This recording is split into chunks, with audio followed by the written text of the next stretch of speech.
Un saludo cordial desde Bogotá, Colombia, donde estamos asistiendo a la Feria Internacional del Libro, invitados por el programa Cuba de la Universidad Sergio Arboleda, de aquí de la capital colombiana.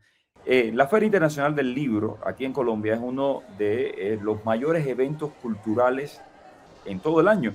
Y es por eso que para Sergio Ángel Vaquero, el director del programa Cuba, es tan importante hacerse presente para hablar de la realidad de Cuba y desmitificar lo que muchas veces cuenta la propaganda del régimen. Esto fue lo que nos dijo Sergio sobre el stand de Cuba.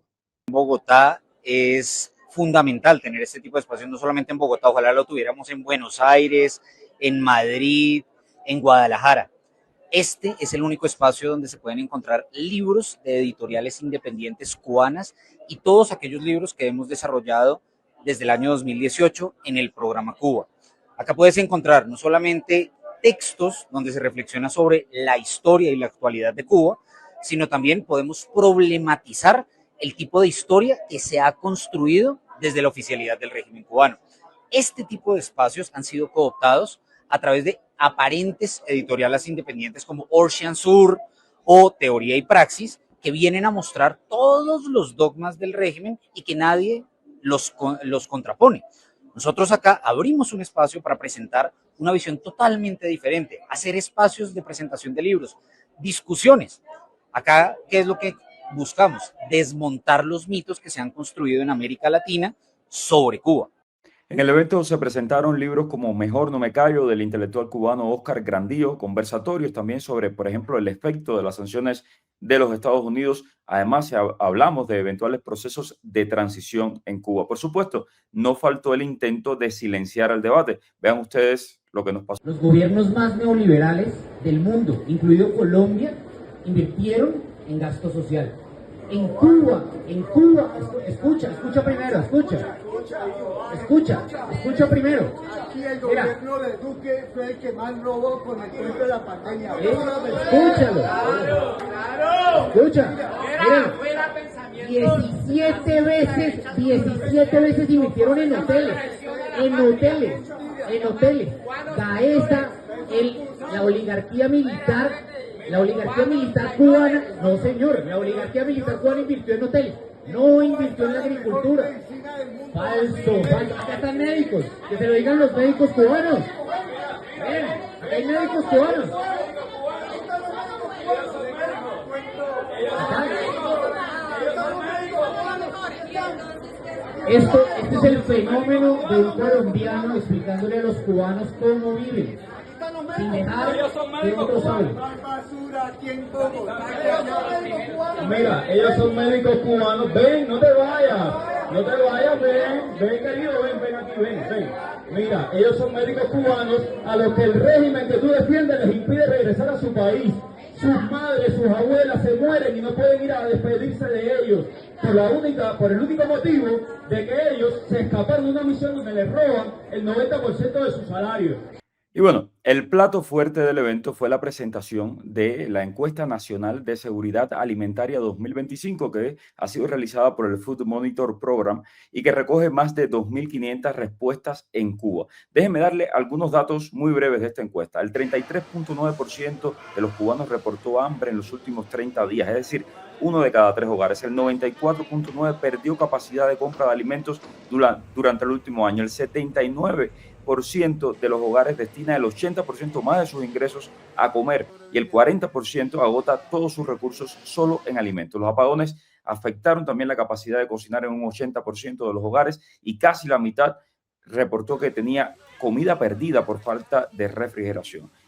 Unos datos realmente alarmantes. Por eso comparto con ustedes la presentación de esta encuesta que fue hecha por Sergio Ángel Vaquero, el director del programa Cuba, y también por Germán Quintero, quien es investigador del Food Monitor Program. Radio y Televisión Martí presentan Cuba al Día con Mario Pentón.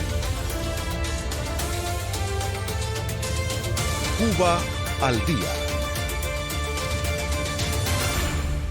Bueno, pues muy buenas tardes. Mi nombre es Mario Pentón, soy periodista y he tenido el gusto de ser invitado a presentar esta encuesta, una encuesta nacional sobre Cuba que ha sido producida por el Food Monitor Program y que aborda justamente la situación que está viviendo la isla, que es extremadamente delicada. Y me acompañan Sergio Ángel Vaquero, director del programa Cuba, investigador también del Food Monitor Program, y Germán Quintero, investigador también de este programa. La encuesta nacional de seguridad alimentaria de 2025 fue realizada por este programa y recoge 2.500 respuestas en Cuba, lo cual es muy llamativo. Analiza no solamente alimentos, sino también todo lo que tiene que ver con electricidad, con salud, con agua, con medicamentos, con capacidad económica de los hogares. Y yo quiero darles 5 elementos que me parecieron sumamente interesantes. El primero, 33.9% de los cubanos encuestados reportó hambre en los últimos 30 días. El 94.9% perdió capacidad de compra de alimentos durante el último año. El 79.4% de los hogares destina el 80% o más de sus ingresos para el tema de la comida. Además, dijeron que los adultos mayores, el 89.8% tiene dificultades para conseguir medicamentos y el 53% destina todos sus ingresos a comer. Esto es tremendo, o sea, lo que señala este informe es tremendo. ¿Qué significa exactamente, y como dice el informe, que hay hambre en Cuba? ¿Qué descubrieron ustedes? Vamos a comenzar. Muchas gracias, Mario, por abrir este espacio con nosotros. Esta es una iniciativa que llevamos desde el año 2021, ya van con esta cuatro iteraciones de la encuesta de seguridad alimentaria. Arrancamos con el presupuesto fundamental de uno de aquellos mitos que se tenían desde la Revolución Cubana, es decir, que en Cuba no había hambre. Arrancábamos por preguntarnos si esa garantía de los derechos económicos y sociales en sacrificio de los derechos civiles y políticos valía la pena, es decir, que la gente efectivamente tuviera las garantías materiales mínimas y necesarias para poder sostenerse. Cuando nosotros empezamos con el programa Cuba y con Food Monitor Program, que son estas iniciativas como para conocer lo que dice la sociedad civil cubana directamente, sin intermediarios, nos damos cuenta que esto no es tan así y que la narrativa del embargo económico o bloqueo pues no logra completamente justificar las carencias materiales que hay en la isla. Cuando empezamos con esta encuesta, vamos a ver si efectivamente las personas tienen por lo menos un 50 al 80% de sus calorías garantizadas, como en 1989 aproximadamente era, en una lógica de Guerra Fría, en una lógica de tener el apoyo de la Unión Soviética directamente. Y nos damos cuenta que esto, a partir de la década de los 90 y sobre todo después de la tarea de ordenamiento 2021, esto empieza a volverse muy precario y se empieza a dar de manera mucho más dramática. Decimos en Cuba hay hambre porque efectivamente cuando empezamos a ver los reportes que mandan las mismas personas en redes sociales, las denuncias que se hacen ante instancias internacionales y las denuncias que hace la prensa libre cubana, es decir, aquellos medios de comunicación que no operan bajo la lógica del régimen, nos damos cuenta que efectivamente las condiciones sociales y económicas son precarias y que no dependen necesariamente de un asunto de política exterior o geopolítica que juegue en contra, sino es básicamente una instrumentalización de la carestía para poder ejercer control social. Ese es como nuestro supuesto que vamos a probar y acá nos interesa saber es como la condición en la que están las personas. Ahí es donde empezamos a ver que no solamente hay hambre, efectivamente, que es el 33% aproximadamente para 2025, que era el 24% en el 2024, hace un año sube más o menos 10 puntos porcentuales, sino que es progresivo y que a pesar de las ingentes denuncias que se hacen, el régimen insiste en mantener esta situación de precariedad. Y esto es muy importante, que no es un asunto de que nos dijeron, esto es una encuesta que se hace en terreno, que se hace con 2.500 personas, que se ha hecho mínimo con 2.400 personas desde el año 2021, para poder garantizar que estadísticamente se sostiene que es representativa, es decir, que se puede extrapolar de una muestra una situación que es general para toda la isla. Y justamente esa era la próxima pregunta que te iba a hacer. ¿Cómo hacer una encuesta en Cuba, un país que es absolutamente controlado por un régimen totalitario, opresivo, que no permite la prensa independiente, que no permite absolutamente ningún tipo de libertades? ¿Cómo logran hacer una encuesta dentro de Cuba? Déjame y complemento antes la pregunta de lo que decía Germán. Hace 3 años, nosotros en Food Monitor Program entrevistamos a Friedrich Dietrich. Él era el representante de la FAO para el año 2018 en Cuba.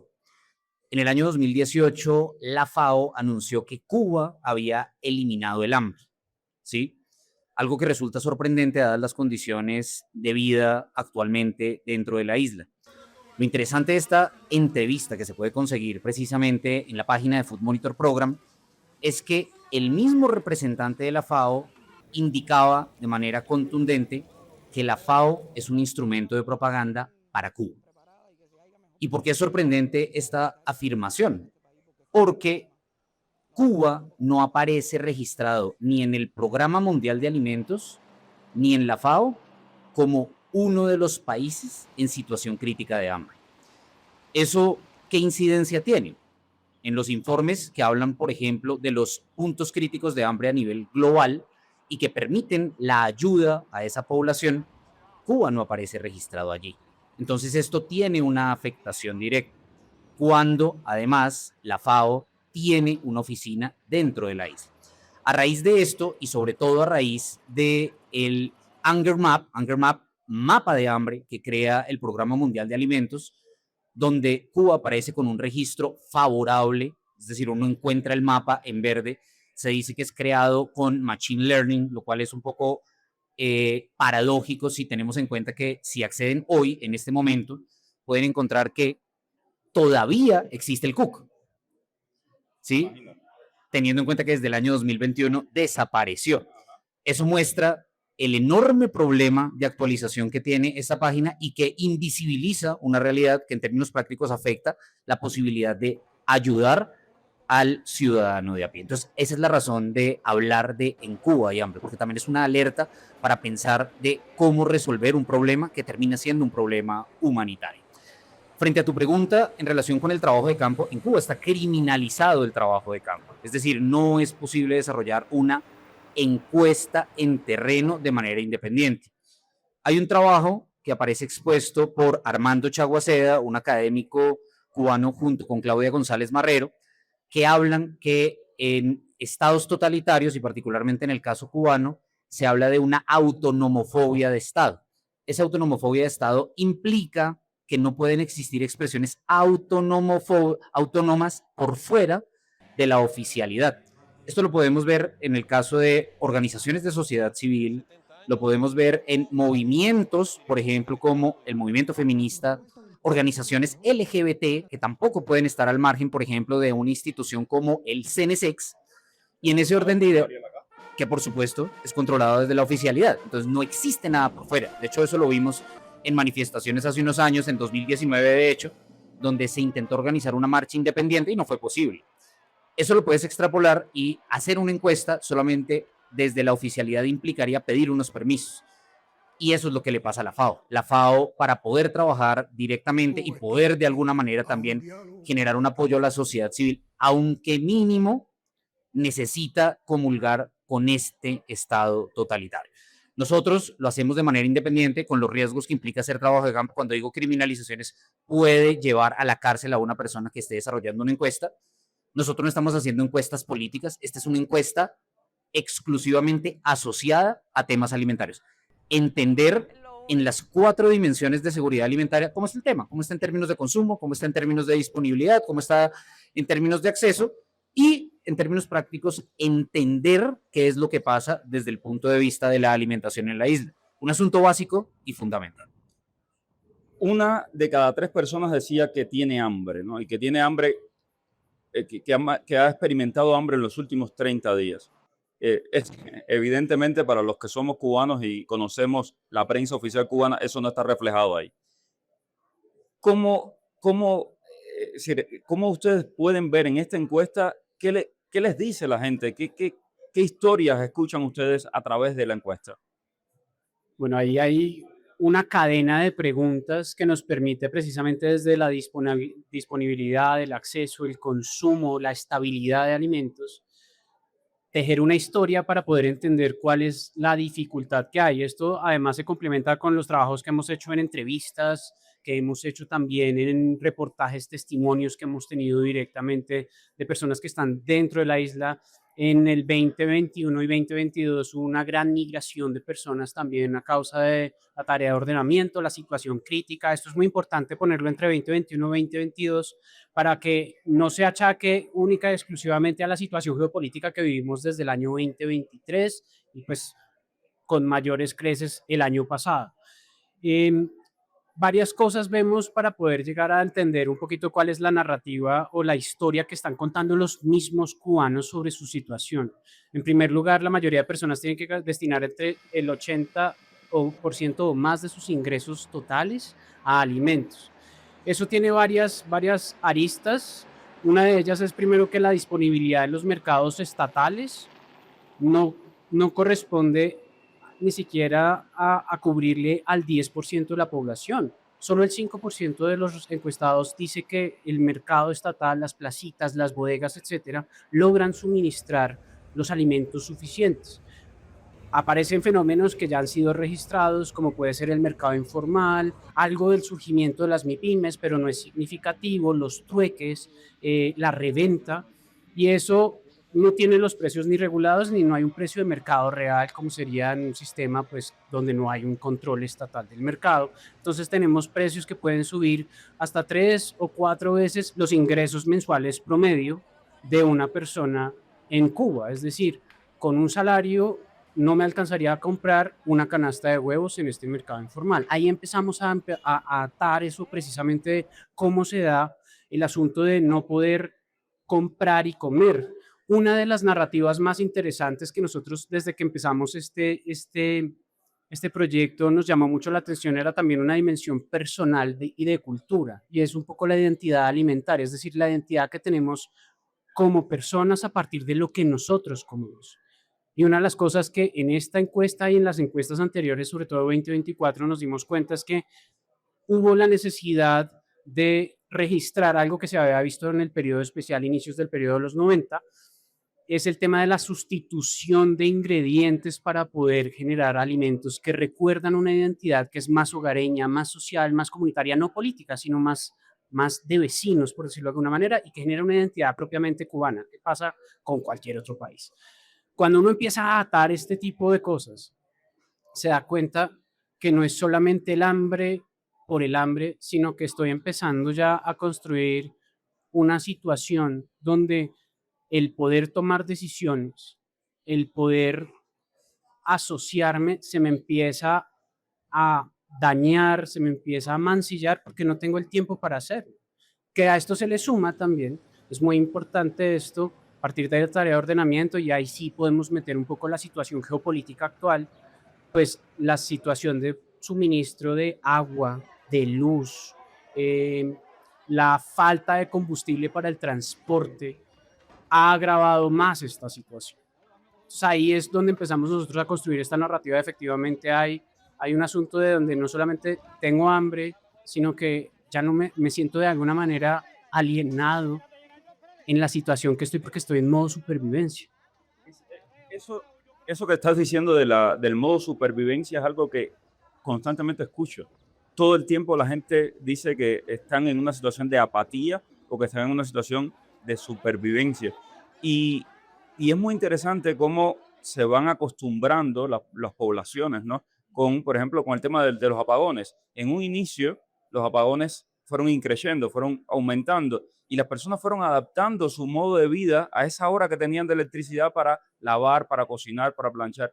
Y hablaban de la tarea de ordenamiento, y la tarea de ordenamiento definitivamente marcó un antes y un después. Es decir, después de esa tarea de ordenamiento, en el año 2020, la tarea de ordenamiento fue el intento de unificar las monedas en Cuba, intento también de hacer una reforma macroeconómica, justamente en un momento en el que el mundo caía en la pandemia.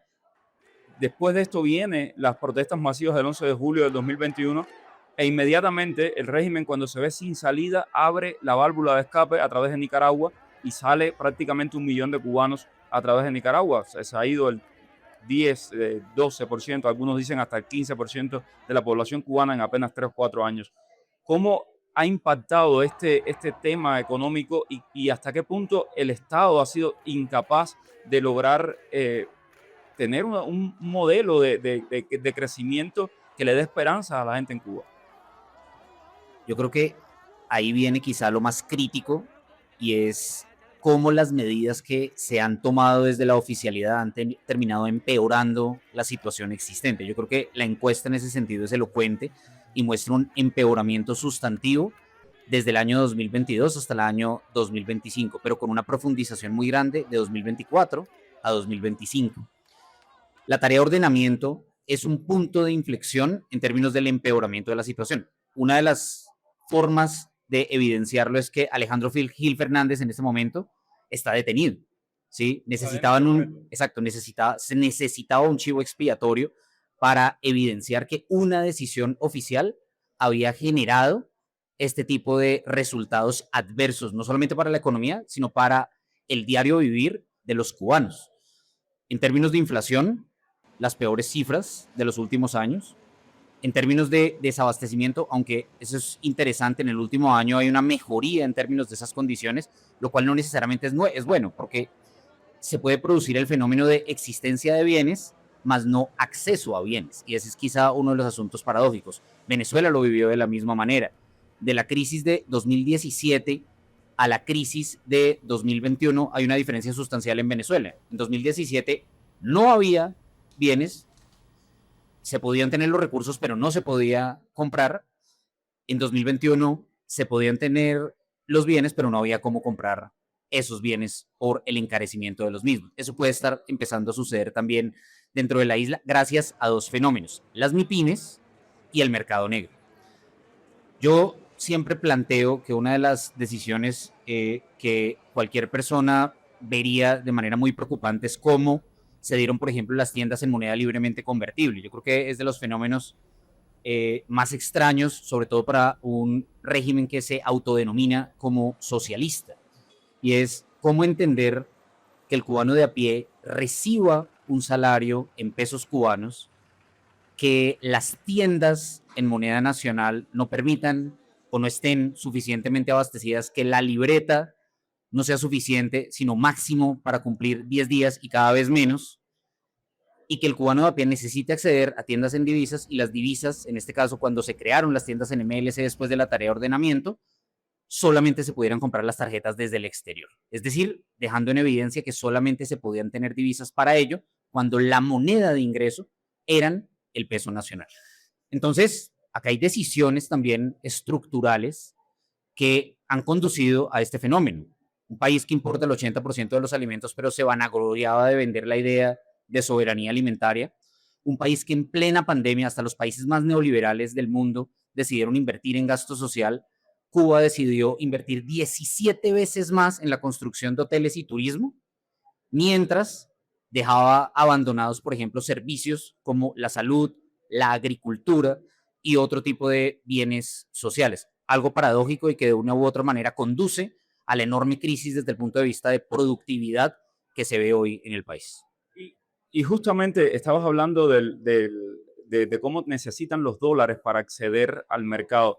Y ahí viene una pregunta. ¿La encuesta refleja de alguna manera cómo ha crecido esta brecha social entre quienes tienen acceso a dólares, quienes tienen familia en el extranjero y quienes están en la isla? Y me preocupa especialmente ese 20% de la población cubana que tiene más de 65 años, que está en una etapa muy precaria, en una etapa que además las pensiones en Cuba son risibles, $5 al mes. Voy a arrancar por la población, que es un fenómeno que también vale la pena entender de manera más o menos global. Y es, en primer lugar, con las migraciones que ha habido, con la baja tasa de natalidad. Tenemos un país que ha tenido un envejecimiento acelerado, no solamente porque haya un desplazamiento en la mediana poblacional, sino por la migración que se ha dado en estos años. Y eso genera efectivamente un 20% de personas que dependen de pensiones, pero que además en muchos casos tienen que trabajar para poder sostenerse y que en algunos casos no tienen familias de las que puedan depender tanto dentro como fuera de la isla. Muchas personas antes resolvían con remesas y demás, pero la población mayor cada vez se ve con menos posibilidades de tener este flujo de ingresos a partir de las remesas que recibe del exterior. Y esto genera una precarización de la población mayor que la dejan abandono, porque además esto se suma a un montón de servicios que no necesariamente son pues ofrecidos por el Estado, así en el papel lo tengan.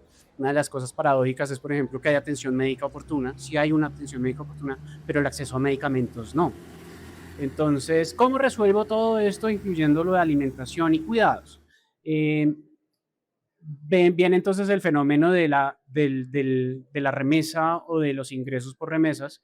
El fenómeno que hemos visto es que desde el año 2023, por lo menos en la encuesta, la narrativa de las personas, esto es perceptual, absolutamente perceptual, no es experiencial, pero la narrativa que las personas dicen, solamente aquellos que viven mejor en Cuba es porque tienen acceso a remesas, está generando o manifiesta un fenómeno de una brecha social que se da por las personas que tienen la posibilidad de recibir ingresos del exterior o porque tienen algún tipo de posición dentro del mismo régimen que les permite tener acceso a eso. Lo vamos a ver, por lo menos anecdóticamente, con las personas que trabajan en el sector turismo. En el sector turismo normalmente las personas tienen mayor acceso a remesas, tienen mayor acceso a obtener algún tipo de negocio o informal que les permite también mejorar sus ingresos y estas personas, por lo tanto, van a poder acceder a mercados informales, las tiendas en MLC, que también tienen sus dificultades de abastecimiento, sobre todo a partir del año 2024, y también van a tener la posibilidad de comprar en los mercados irregulares, pues con los precios inflados. Y esto también genera lo que decía Sergio ahorita, que esta pequeña porción que tiene la posibilidad de tener flujo de dinero, lo que hace es generar inflaciones que no están propiamente registradas, pues ya hay algo de cambio en eso, ¿no? Antes eran los 24 pesos cubanos por dólar, ahora hay unas nuevas tasas diferenciadas que más o menos tratan de reflejar esa nueva inflación, pero que igual se quedan cortos. Pues estamos hablando de que se registra si acaso la mitad de lo que está valiendo un dólar en las tasas oficiales que se están manejando a partir de inicios del año pasado. Entonces, sí hay una narrativa, como para cerrar esta idea, y sí hay una realidad que se está reflejando cada vez más, donde las personas que tienen acceso a divisas y remesas van a tener una mejor posibilidad de éxito en términos de una calidad de vida más acomodada que las personas que no lo tienen, sobre todo con el fenómeno que estaba diciendo Sergio. Disponibilidad de alimentos mejora este año, pero acceso no. Y por último, después de escuchar todos estos elementos de la encuesta, hace poco la prensa independiente cubana, específicamente algunos medios de prensa estadounidenses, hablaron de una reunión secreta en La Habana. Después se comprobó por parte, incluso se confirmó por parte del MINREX. En esa reunión secreta se le dijo al régimen cubano que no se permitiría el colapso total de Cuba. Pero lo que estamos viendo en esta encuesta y lo que estamos viendo en la prensa todos los días es un país que va hacia el colapso. ¿Eso es lo que refleja la encuesta? Esa es una gran pregunta, Mario. Yo creo que venimos de camino al colapso hace años. O sea, no, la encuesta en sí misma no podría prever que Cuba va de camino al colapso, pero sí puede identificar como una suerte de fotografía un empeoramiento de la situación entre 2024 y 2025. Y este año, cuando se haga la encuesta 2026, seguramente la fotografía va a ser aún más crítica. Por ejemplo, datos que muestran cómo el empeoramiento de la situación ha sido progresivamente crítico. Uno de los elementos que se ha empeorado progresivamente en los últimos 4 años es el acceso regular a agua potable. Cada vez es menos el porcentaje de población que accede a agua potable. Uno de los datos más críticos: es más común que las personas reciban agua cada 3 días. Esto también aumentó significativamente de 2024 a 2025. Las formas de cocinar los alimentos a través, por ejemplo, antes había una proporción mayor en términos de estufas eléctricas, estufas con gas licuado, y cada vez hay más, por ejemplo, a través del uso de leña. Eso también muestra un empeoramiento progresivo. Quizá uno de los datos más críticos en esta encuesta es la conservación de los alimentos. Para todos y en cualquier país es absolutamente evidente que si uno compra lo que llamamos en Colombia al menudeo, es decir, si uno compra diariamente, los alimentos van a ser mucho más costosos. Entonces, en un país donde hay inflación, si yo compro todo diariamente va a incrementarse este costo, pero si la gente compra por mayor cantidad de tiempo, no tiene cómo conservarlos, porque los apagones hacen que esos alimentos se dañen.